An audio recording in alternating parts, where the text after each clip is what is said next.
Is this thing on?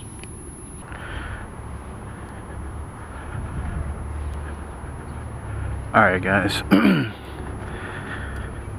know you're thinking, where the fuck has this guy been? And why is he riding a white bike instead of the black one that he had before? Well, that's an interesting story I'm gonna tell you all about.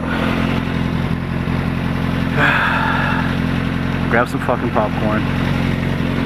Hide the kids because I'm gonna cuss a lot.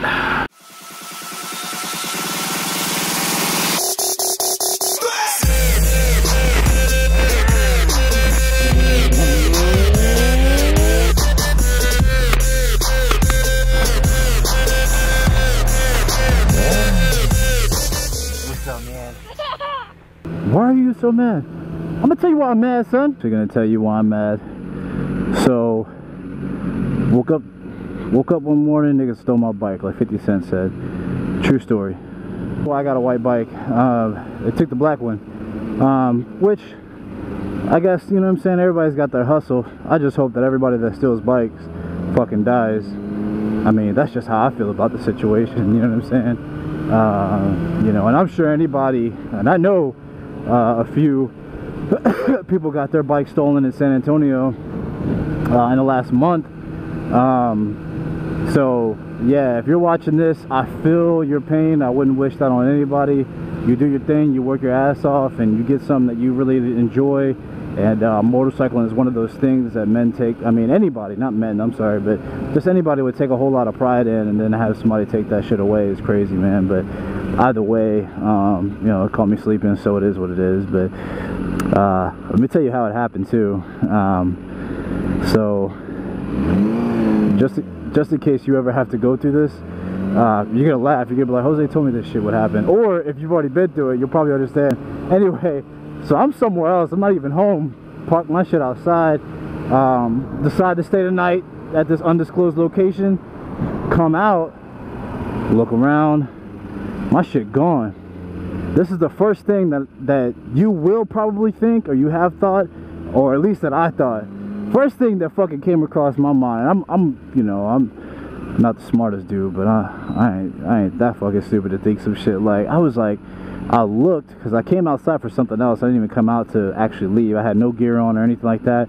I went to go to a car, my friend's car or whatever. So I wasn't looking for the bike is what happened. But naturally you look in that direction, like, where's your bike at, right? So bike gone, right? Bike is out of there. And I'm like, wait, my bike gone? First of all, that's the first thing you think. Like, blink my eyes, check back again, and then you realize, then it sets in, bike's gone. You're here, bike's not there, right?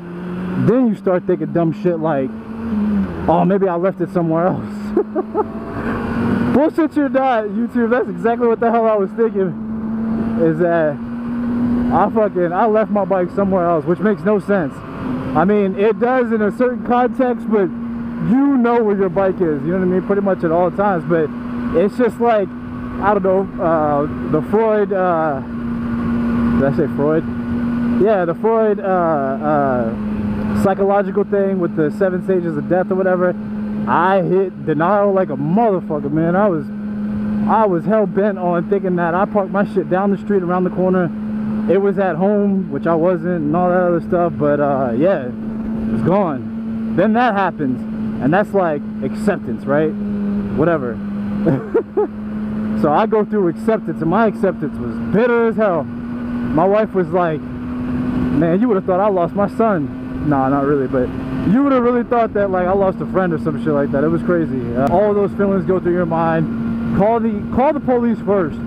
That's the first thing that the insurance company is going to ask for, which is normal.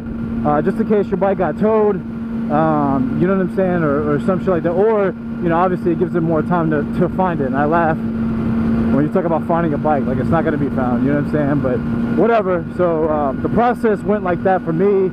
I called the insurance company first. I work in insurance, so I was like, well, let me let them know what's up. And I never had this shit happen. So anyway, here, let me close this. There we go. That way it's not too windy for you. But anyway, so I call insurance. Insurance is like, hey, have they called the police? You know what? I'm gonna make a preliminary report for you. call the police, make sure nothing else has happened. Your claims adjuster that's assigned to you is going to call you back Monday. This happened on the weekend, right? Going to call back Monday. Call the police. Police was like, oh, well, you're, you know what I'm saying? We'll look for it and everything like that. Going back to what the insurance company said, they said, well, usually we'll give them about 2 weeks to find it. You know what I mean? If they find it, you get your bike back. Depending on the condition, we might have to look at another, you know, method or whatever. I said, that's fine. You know what I mean? Talked to the cop lady. She was really cool. Shout out to SAPD for, you know, not being like, this is ridiculous. Who cares about your motorcycle? I mean, she was like, man, I had a son-in-law. The same exact thing happened to him. And I thought she was giving me hope because I was like, man, they're probably not going to find it. She was like, well, my son-in-law, he has one or had one. They stole it from outside our house, and I live in a pretty good community. And so I'm like, oh, so they found it? She was like, yeah, I mean, it was destroyed, but they found it. And I was like, all right, well, thanks, I guess. But either way, I guess it could, you know, anything could happen, right? So that's what happens. Ooh, I like that. That's what happens after that. You call and go through that whole rigmarole. Then you play the waiting game. In the meantime, insurance is going to have like a questionnaire. They're going to have you do a recorded statement. No big deal, you know what I mean? And that's what's going on in my world. Had the bike stolen and everything like that. I might make this a two-part moto vlog. I'm about to run an errand real quick, but I might make this a two-part moto vlog. Just talk about the other side of it, which is buying a bike. Fucking crazy. Anyway, all right then, YouTube. I'll holla. Like this. Like.